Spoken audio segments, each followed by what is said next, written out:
And I can't say I'm totally surprised at Hunter Biden's defying the GOP House. This was all signaled ahead of time, orchestrated by his lawyers. And make no mistake, Papa Biden knew all about this ahead of time. So if you're going to declare Hunter Biden in contempt of Congress, you might well want to go the extra yard and declare Joe Biden in contempt of Congress as well. And the goalposts were moved again. Don't miss that point, please. First, Papa Biden said he had no knowledge of his son's businesses. Then he said he was never involved in his son's business. Now the party line is he was never financially involved in Hunter's business. Not even the NFL refs would throw so many penalty flags.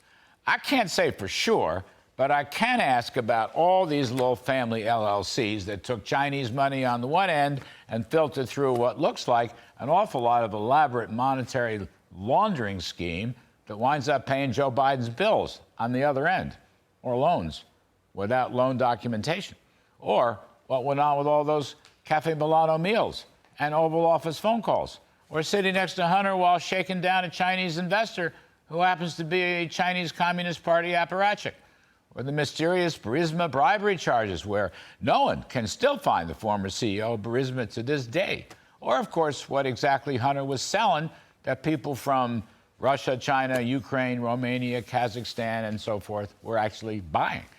The family business still looks an awful lot like influence peddling. Now, Hunter's been busted in Wilmington, Delaware for guns. He busted in California for taxes, but we still don't know much about evading the Foreign Registration Act and what kind of lobbying he did or did not do.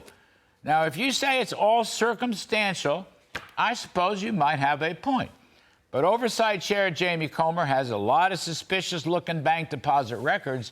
Ways and Means Chair Jason Smith has a lot of IRS whistleblowers.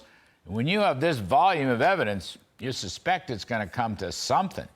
Press Secretary Karine Jean-Pierre keeps telling our own great reporter Peter Doocy that Joe Biden would never pardon Hunter Biden, which, of course, means he will absolutely pardon him if and when the time comes, especially if he loses the November election to Donald Trump. I'm all for the House GOP following through on their investigations. Follow the money, wherever it may lead. But somehow my political antenna told me impeachment investigation is a better strategy than actual impeachment. And meanwhile, Republicans should not forget about the election importance of a strong economic growth and prosperity message. Drill, baby, drill, cut taxes, minimize regulations, curb federal spending, maintain a reliable king dollar. Bidenomics has failed, and let's not forget about the wide-open border crisis and the catastrophic dangers of Joe Biden's foreign policy failures. Republicans will retake the White House next November with peace and prosperity optimism. That's my take.